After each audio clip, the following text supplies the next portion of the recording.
Welcome to West Nile TV. By the way, we have rebranded from West Nile Sports to West Nile TV, having exclusive Sunday discussion. I've brought someone very special as a guest to discuss infrastructural development we have in our area. That one is in the perspective of soccer. I have the man who is behind the construction of Arua Hill Stadium. He's called Attah Jaffa. You're welcome to the show, Mr. Attah Jaffa. Thank you so much. Who is Attah Jaffa? I'm called Joel Attah Jaffa. Yes. Jaffa is our family name. Okay. Original from Yumbe. Okay. But right now we settled in Arua and in Tebe. Okay. I'm a civil engineer by profession. Okay. But an entrepreneur by passion. Being versatile. Yeah, doing quite a number of other different things. Okay. In entrepreneurship. But as in business, I have two companies. The first company is called Jawada Consult. Jawada Consult, yes. Then our second company is called Development Infrastructure. Yes. You tell us about Jawada Consult, what they do within West Nile and outside West Nile. Okay, Jawada Consult is an infrastructure planning and management company. We are clients' representatives. Like, for example, if you wanted to put up a house, you don't want a headache construction. So we take for you the headache. We professionally represent you on the site by first of all designing for you as you want it, and then secondly we supervise for you the contractor. Okay. So basically that is what we do, but in most cases we do that for government projects. Okay. Currently we're working in 4 countries. That is Uganda. We're doing some projects in Rwanda. We're doing some projects in Malawi.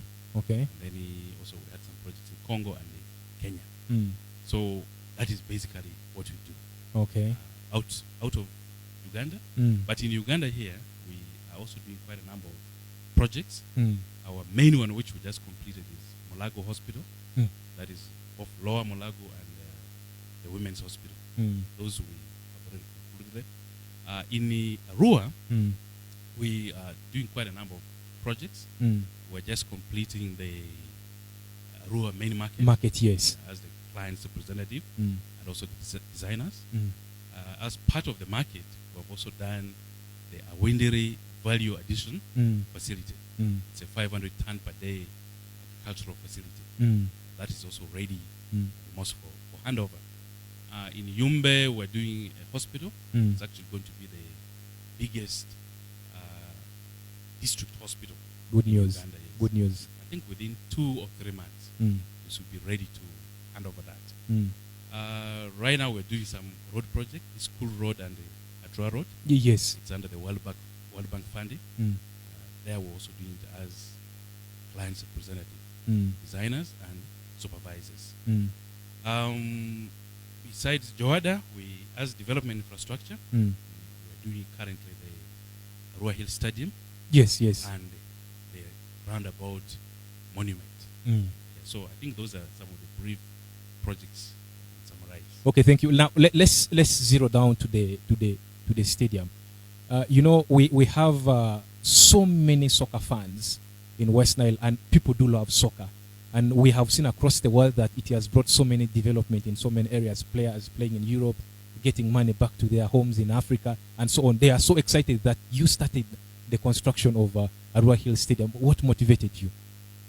First of all, the municipality came to us, the mayor of Arua municipality that time, requesting us to do something which is tangible in Arua. And then secondly, that time there was a match going on in that Arua Hill field. It even didn't have grass. Yes. People were just playing on. Because some portions are bare and, play on gullies. Bare field, yes. So we now thought that would be a very good project for us to do. So through it to our designers, then they came up with a very innovative design. Because when we looked through the current stadiums, the Nambole, and all these stadiums you see being constructed around the world, we call them dead stadiums. Why do you call them dead? Dead stadium because they're dead. You almost don't use them. like if you go to Nambola right now, Yeah. there's almost no match which is played. Maybe it's used 2 or 3 times in a year. You heard they were complaining about they can't even pay their bills, they cannot pay electricity, they cannot pay because the facility is just there. Meaning the facilities are substandard. Not substandard in terms of quality, but it's not being used to maximum capacity. Okay. For example, a building like Nambole, you will take like 65 years to recover the money if you had put it as a business. So when we now looked at that, that's really a dead kind of investment. You cannot take 65 years to recover recover. investment. So that is why you'll find it's very, very hard for somebody to put a kind of a stadium like Nambole as a private investor because you cannot be able to recover your investment. So that is why we called it a dead investment stadium. Okay. So our team now came up and said, why don't we do a live stadium?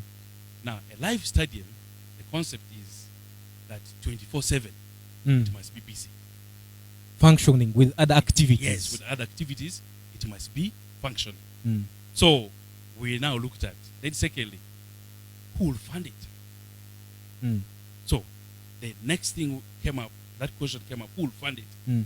We now said, okay, development infrastructure will be able to fund it, and how can we recover our investment? So Arua Hill being a bit closer, we now said, okay, let's do businesses around, then inside we have the stadium. The businesses will fund the stadium. The stadium, yes. And that was as simple as it is. And then 24/7, the place will be busy. Okay. Not just that if there's no match, nothing is happening up. The bank has to operate, Bank is ATM is going on, the gym restaurant section has is to go on, opening. the restaurant has to go on. Exactly. And then because we are going to lighten this place, we went from 4 p.m. Up to around midnight, people should be playing there. You said who was funding this? Development infrastructure. Development infrastructures. Yes. So before they get back their return investment, the stadium belongs to them. No. Actually, all around, we have businesses. Okay. Inside, we have the stadium. Now, the stadium will belong to the municipal, to the city authority. Okay. Now, for us, we will recover investment by the businesses around. Okay. We either rent them out or we sell them off. So that is how simple it was. So the stadium will belong to the city authority, and then for us, we will recover investments by the businesses which are around the stadium. Okay. What is the capacity of the stadium? It's- Because this is the question young boys are asking. We will be here, but how many people are going to be inside here and so on? Yes. First of all, the stadium, we had to involve the FUFA officials to give us the standards for design. The standard they gave us is the FIFA standards of how the pitch is supposed to be, sizing, what are the different facilities in the stadium. So about the capacity, it is 20,000. 20,000 comfortably Mm. have 20,000 people in the stadium. Mm. And then we also have different facilities in the stadium. Like, for example, first of all, we have the pitch, Yes. where the people will be sitting. And then we also have other areas for different games, like basketball, tennis court, volleyball. They have also been accommodated in the facility there. Okay. And then things like dressing room, the gym, and the press room, all that we have also accommodated it in the facility. You know, when people listen to all this, they get excited. You know, the young boys and the soccer players and so on. They want to know, when will this get done? When will we start watching games? Maybe Uganda Cranes will come over to start watching them. When? Okay, we officially started the work on 30th of June 2019, and it's supposed to be a 2-year contract. So next year, 30th of June 2021, we'll be having the first match in that stadium. Okay, Yes. that's good news. As you speak right now, actually, some of the parts we already do in the last floor, Mm. the last floor of the building.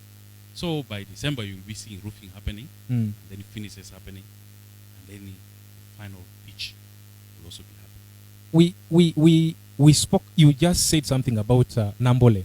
You know, Nambole has got a challenge. One of the challenges I've witnessed is they get unrelated activities in the stadium. There are times where you find there's crusade when Uganda Cranes are to play. The whole grass is trembled on, it withers, and the pitch is unplayable. And Arua Hill has been one of those historical places where crusade takes place. Are we going to have similar activities happening in this day? Because when I told people I was going to host Attah, they said, you ask Attah, we soccer fans and players, will crusade also be there and the pitch is in a gully state because it's been stepped on? Okay, first of all, the type of pitch or the turf you make matters a lot. Okay. One, we have the natural grass, Mm-hmm. which definitely gets affected very quickly. Mm. Even if you have matches, Mm. like for example, the one we want to do where you're having matches every day. Mm. People are doing practice there, they're training from 4 to midnight. Mm. There you find the grass. Mm. If you don't take care of it properly, Mm. it will wither quickly. Okay. It will give way quickly. Mm. But then we also have a very, very fine artificial turf. Okay. Now, we have looked at like 4 different types. Mm. One particular one we're trying to zero in Mm. is manufactured by an Israeli company. Okay. Even if you play every day, Mm. the turf will still be okay.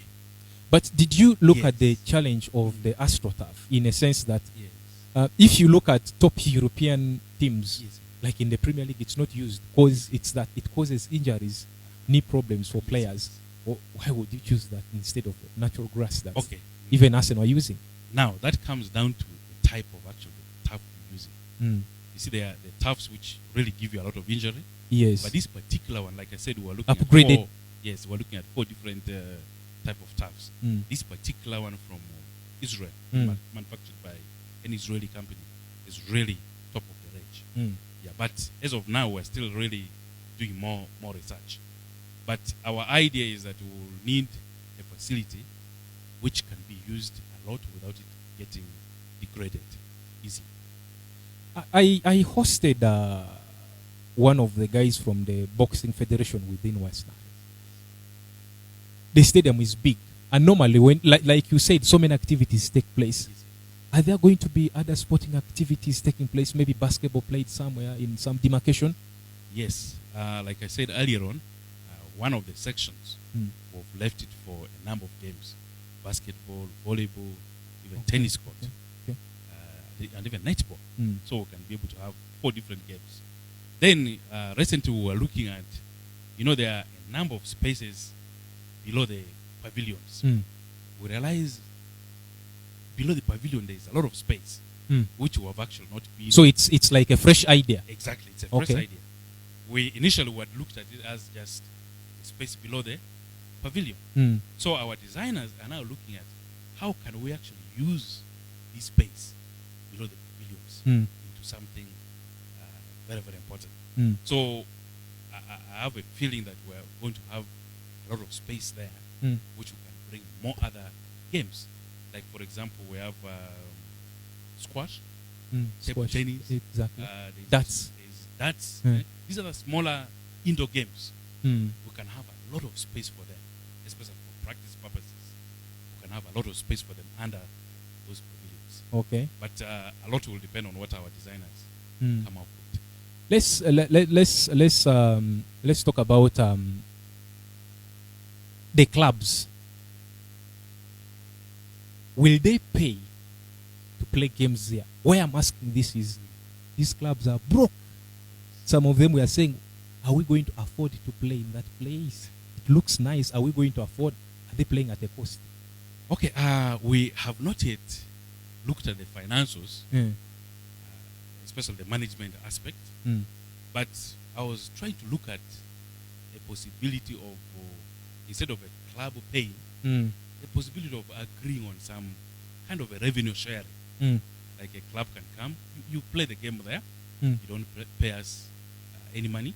Mm. You don't pay the municipal any money. Mm. But definitely there will need to be some little bit of contribution Mm. to maintain the stadium. Mm. You see, when people come, definitely there will be some more breakages, there will be some deterioration. Mm. So every match, there must be some bit of contribution which must be put in back to maintain. So you may find there can be a possibility of revenue share. You can say, use the stadium. Mm. When people come in and they pay some money, some percentage should go to the management of the stadium for operation and maintenance. There was a time I saw a post from you on Facebook. I follow your Facebook post, by the way. You posted something about having an academy. Yes, yes. How far with that? Yeah. Okay. You know, West Nile has talent. True. Raw talent. Yes. And unfortunately, this talent has not been tapped. Mm. It has not been nurtured. Mm. Recently, I was in Yumbe. Mm. Young kids were playing. Mm. You see the way this guy is playing. You feel he has a bright future. Feel this guy has a very, very huge bright future. Mm. But unfortunately, there has not been any purposeful idea Polishing the talents. polish this talent. Mm. So we're thinking, which we haven't yet. We're trying to have a discussion with people who have more knowledge in that. Mm. Within Arua here, Mm. there's some 1 or 2 guys who are trying to have a discussion. Okay. Because, okay, for me, I'm an engineer. Mm. I really don't have any. So who are those guys in Arua you're getting in touch with to talk about the academy? I think we had a discussion with the. What is his name? Is it Oloya William? Yes, we had a small discussion with Olaya William, Mm. and he had a team. Mm. But I think this was preliminary discussions, Mm. which they came up with a very nice idea. Mm. So we're thinking that since they know that more Mm. than us, Mm. we could sit down with Mm. them. We already have the infrastructure in place, Mm. and then why don't we develop a kind of talent development Mm. and even marketing company? Mm. So that is one thing we really want to take further Okay. discussion with them, Mm. so that we look at how with a But- pitch like this. There was also a glimpse of having a connection with club from Egypt. Yes. Concerning- there is one particular club Mm. called for them it's actually not a club, it's a sports development Structure company. Mm-hmm. it's called Wadi Degla. Wadi Degla. Yes, Wadi Degla. Yes, I know them. They contacted us to develop for them a sports facility in Kampala, Mm. which was still in the preliminary stages. Mm. Now, what Wadi Degla does, they have sports facilities, not just football alone. Mm. They have different sports facilities in Egypt, but they have also now come to East Africa. Mm. I visited their facility in Nairobi. Mm. They have a very world-class facility. Okay. And they've actually gone in partnership with Arsenal. That there is a what do you call it? There is a what do you call it? Where they get young players Mm. and you train them. From academy. Yes, academy. Yes. Do you know Arsenal actually has an academy Mm. in Nairobi? Most of Yes. these European clubs have academies, mostly in West African countries. Exactly. Senegal, Arsenal, Nigeria, together and so with on. Wadi Degla, Mm. they have actually set up an academy Mm. in Nairobi, Mm. and it is in the facility of Wadi Degla. Mm. So, when they asked us to set for them Mm. the Uganda facility, Mm. we thought that could be one area in which we can penetrate the European market, Mm. with whom we can be able to partner. Mm. And we say for us, we're concentrating purely on West Nile. Okay. So what was their report to you? Because people are watching, Yes. they are excited. Yes. It's really yet at the preliminary stages. Mm. The first aspect which we are going to push with them Mm. is their facility in Kampala. Okay. And once they've given us that contract, push them. Which means in Kampala is just the facility. Yeah, just a facility. Yes. So from West Nile, you're trying to engage them in the academy setup. Exactly. Okay. So we could even set it ourselves here, and then we'll say we'll be able to give you talent. We'll identify talent, train them in facility, and then give you talent. Okay. So, You know, yes, a parent could be watching outside there. yes, yes. A kid is watching. He's excited. Aita, Yes. when do you think this will be possible? You know, something. Okay, first of all, for you to have a reasonable discussion with anyone or a reasonable partnership, you have to position yourself. So for us, before even we keep talking, first of all, I want to finish the study so that if Wadi Degla comes here, we can be able to show them a world-class stadium, just like the ones they put in. So that they can be convinced Exactly. that the Then- money is going at the right place. Exactly. Then we say, we have a facility here, we can control West Nile, and we can go in partnership with you. So before really June next year, we wouldn't even want to start having a discussion. Because if we go now, they will not take us serious. But if we go after we have set up this facility, then there we can be able to have a serious discussion with the company like what did they Okay. do? Yes. Now you people from other places watch this live. Yes, yes, Across the world, it's being watched. yes. They could be saying, but Aita, in West Nile, we have other places like Nyarlo, we have other places like Barokoro. Come and rescue us. Yes, yes. You do the same thing. Will you embark on that? Okay, for now, Yeah. we wanted to first concentrate Mm. on Arua Hill, Mm. and then Gulu and Hoima. Mm. They've also approached us. Mm. Because you see, the kind of live stadium financials is in such a way that it must make business and financial sense. Mm. Somebody was asking us, why don't you go and construct in Barifa? Mm. Barifa, it will not make financial sense. Because you remember, Mm. we are recovering our cost by the shops around. Mm. If I go and put a shop in Barifa, Mm. will you go and buy there? You not. Of So- course, if the roads are well, the security is Yeah, maybe. boomed up, and When that comes. Mm. So for now, we said let's start with a smaller one, which is Arua Hill, which makes both business and financial sense. Then we'll be able to have a stadium. Feasibility-wise, we'll be able to have a stadium. So that's why we started with the Arua Hill. Mm. But with time, you'll find Barifa can make a financial sense, and other places can make financial sense. But as you said, security has to be improved. Maybe when Nile Eco City comes up, Mm. that is when maybe Barifa will also make a financial sense. Mm. But as of now, I don't think it will be able to make financial sense. That is why after Arua Hill, we're going to start with Gulu Mm. and Hoima. Then after that, we can come and look at our smaller stadiums. Aita, I want to ask you as an expert, and I want you to give me the genuine answer to this. What is the realistic activity to take place in Barifa? Let's switch to Barifa, Yes. because people have had divided opinions about yes. Barifa. Yes. Some think it's a forest; it's not Yes. supposed to be closer to the Yes. city. In the university, people think it's creating insecurity. Yes. We have had other things happening there, but also biologically, some people will say, okay, it helps the rain cycle, and we keep receiving rain well, and so on. What would you do with Barifa? Okay, first of all, why was Barifa created? Mm. Then secondly, why was it eucalyptus trees which were planted? Mm. Now, Barifa was created as a wood reserve. The wood reserve, Yes, it was actually created to be cut for firewood. which meaning Yes. the trees pick up, they chop them, they use them Exactly. as firewood.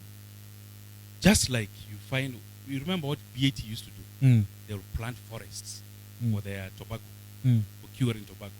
Now, Barifa was created as a wood reserve, not as an environmental forest.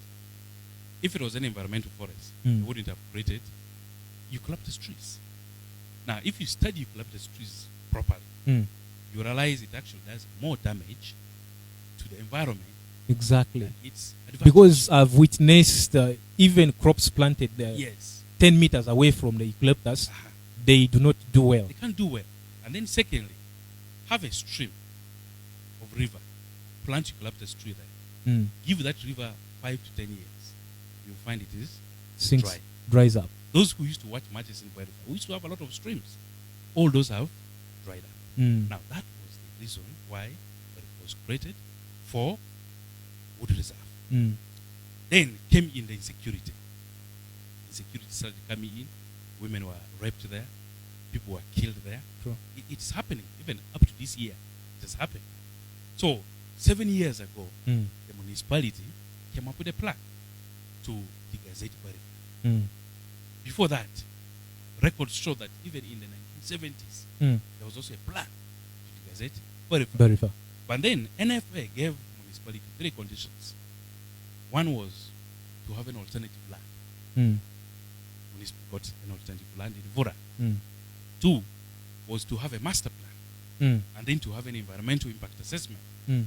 So that time, the municipal, after getting the land, they got stuck in doing a master plan Mm. and an environmental impact assessment, which will cost them close to around 900 million Ugandan shillings. Mm.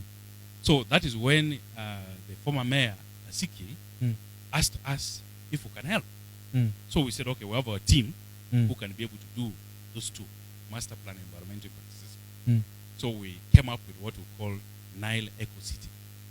Nile Eco City, the idea is that we will be able to build up a city Mm. which is actually environmentally friendly. A city which is environmentally friendly, Mm.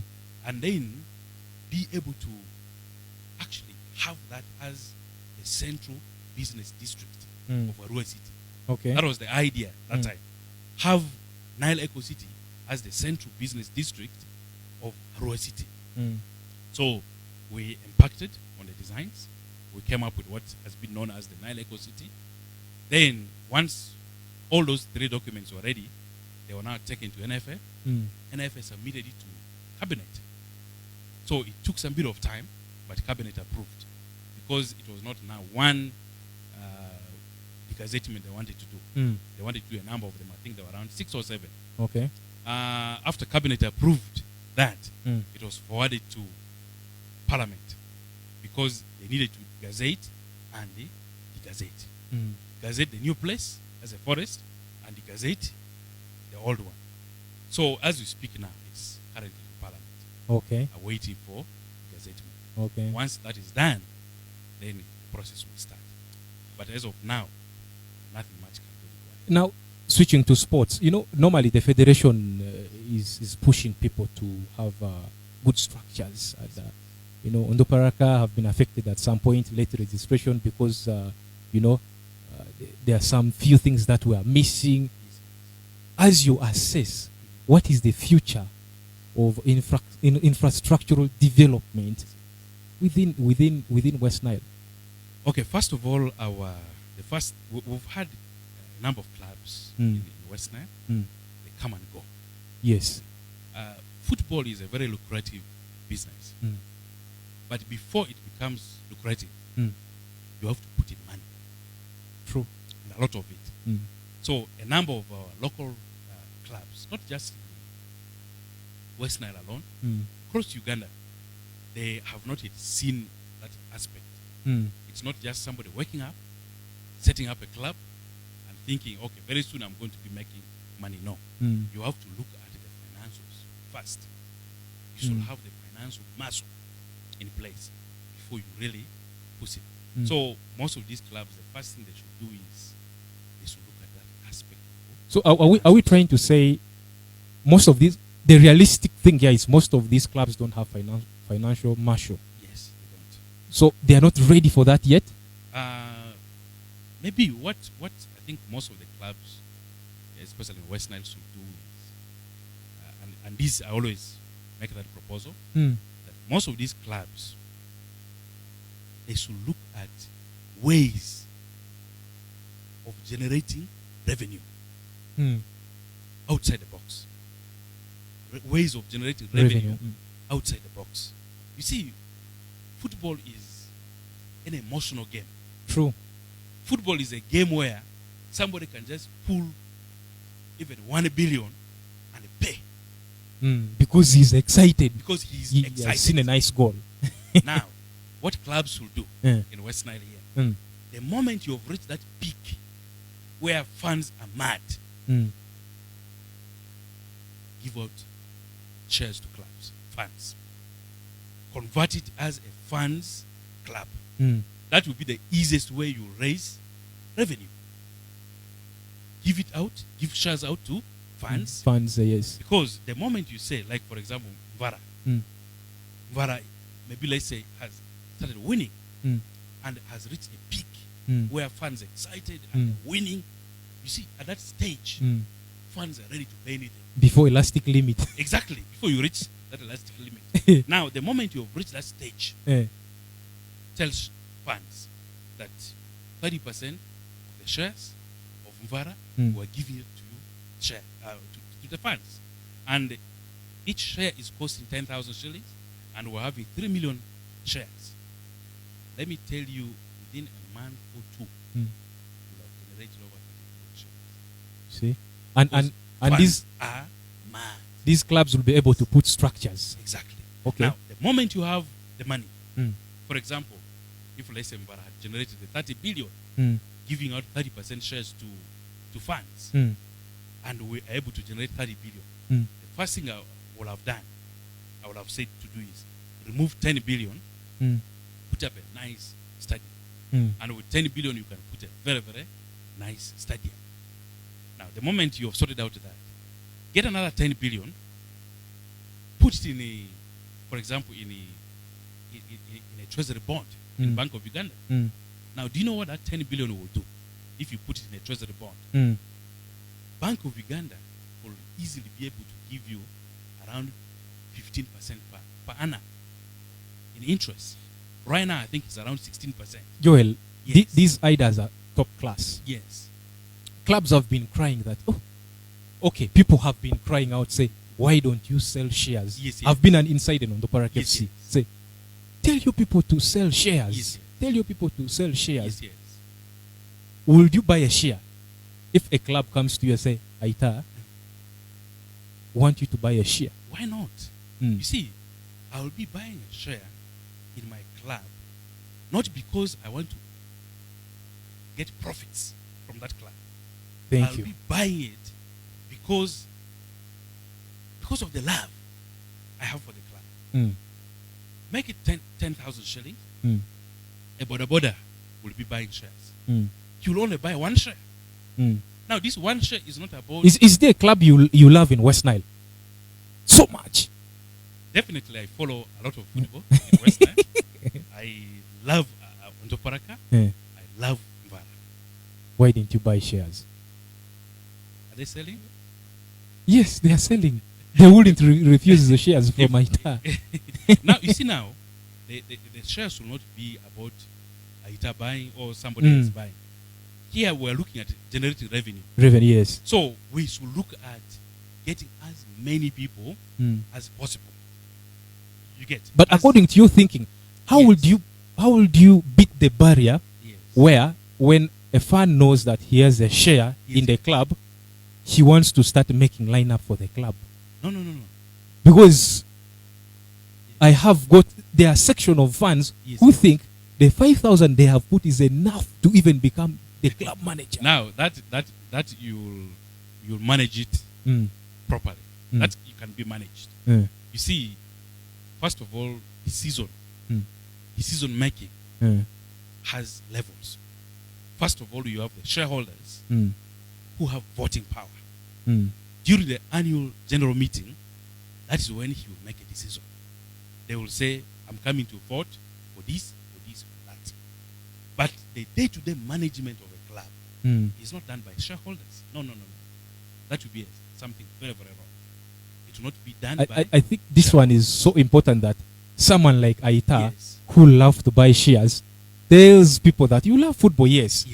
You have bought shares, but it doesn't mean that you start going to Ndoparaka and tell them, you make this lineup, you do this, I want the management to do this, because you have shares. So the words are coming from Attah. Thank you. It's a wrong decision. Eh. Even for fans, the one who even doesn't have shares, to want to start deciding, put so and so, put it there, so and so should be the one to play. Now there you'll be killing a club. But allow the management, professional management, like even like the owners, should allow the coach to make decisions. I think you remember those days there were those days where the lineup of Uganda Cranes were decided and given to the referee. I mean to the coach. Yes. You remember those days? It used The to happen a lot. days. Yes, it used to happen a lot. Now that is totally wrong. You have employed a coach. He's the professional. He should be able to do that. So really, once our clubs can do that, like I was giving an example, you put 10 billion in a treasury bond with the Bank of Uganda, you'll be earning 1.5 billion every year. Now, tell me, 1.5 billion from Bank of Uganda, hasn't it sorted you out? That one will make you the best club in Africa. That one will make you the best club in Africa. You can be able to buy any player you want. You can be able to do all the sorts of things. Because if you look at KCC, they are running very successful. Not because they have so many shares, because they sell players. Exactly. 2 players can be able to give 1 billion. Exactly. Then you realize that this man is able to run the club in the smoothest way. Yes. Now you did tell us that the stadium is going to be ready. You gave the date. Yes. But you never know. There are challenges you face in the construction. Let's go back there. Yes. What are some of the challenges you're facing? Okay, at the beginning, when we started the works, there was a lot of rain. Around June, July last year, there was a lot of rain. That somehow affected us a bit. Then COVID came in. That also affected us a bit because we could only do a number of workers. The rain and the COVID took us back by another maybe 2 or 3 months behind schedule. So in essence, we could have finished maybe in September next year. But now what our team has done, we have set in both day and night shift. Yes. So there are days when you go there, especially during concrete casting. If you pass there at night, you find people they are working. Now we are trying to recover the 3 months we have lost due to COVID and rain. So we are really very optimistic that we will be able to finish within our June deadline of next year because of that shift in our programming. So we have workers who are working during the day, we have workers who are working at night. So really, that was our main challenge, but we are trying to sort it out. Okay. Finances, that's not a challenge. Where before we started the project, we made sure all the revenue to finish the project up to the day is available. So that is really not a challenge. Okay. Yeah. Now we at the point of concluding now. This is now outside football. Recently, Arua is being confirmed as a city. I would love to know from you, and people would love to hear from you. How long or how should Arua be developed in a reasonable state to be called a city? The state where you think we say, yeah, this is a city. How and Thank you. First of all, out of these 7 cities, I highly think Arua is the most viable. Why? You know, for a city to operate, there must be potential to generate revenue. There must be potential to generate a lot of revenue. Okay. There must be money generation. Now, because of Arua's location, there can be potential for a lot of trade. Okay. Because of our neighborhood to DRC, Sudan. South Sudan. True. And interestingly, Central African Republic and Chad, it is nearer for them to come and do trade in Arua than to their capital city. So you mean people of Arua can start doing trade up to Chad? Now, if you take some time and go to Lear, you'll be very surprised when they tell you this timber is coming from Central African Republic. Okay. Take some time, you'll find it out. Now, because of that location, now you cannot compare Arua with Busia or Malaba. Now, in Busia and Malaba, it is Kenya which is more powerful. They bring goods into Uganda. So Ugandan money actually ends up going to Kenya. But for Arua, if we position Arua very well, Congolese money can end up coming to Arua. Central African Republic, Sudan, and Chad can end up coming in Arua. That is the reason why I say Arua is actually the most viable. Because we are having huge, very rich countries which are not stable. And they look at Arua as a stable economy through which they can get their goods. So, what do we need to do to position Arua as that city? The first thing is the image of Arua. Now, how do we put the image of Arua? The easiest will be how we talk about Arua. What news is coming out of Arua? Like from such platform, West Nile TV. Exactly. Now, right now here, you're already selling Arua as a city for sports. Now, that sends already a very positive vibe. Somebody will want to come. Investor. And say, let me come and see what Arua is. Now, what about other news? What news are we generating out of Arua? What are we posting about Arua in the social media? Are we posting bad news? Negative things. Negative things about Arua? What about in our mainstream, in the newspapers, in TVs? Do we only generate negative news? Now, you will be very, very surprised that a Chikubo-like place exists in Dubai. Can you believe me? The slum-looking place. Chikubo.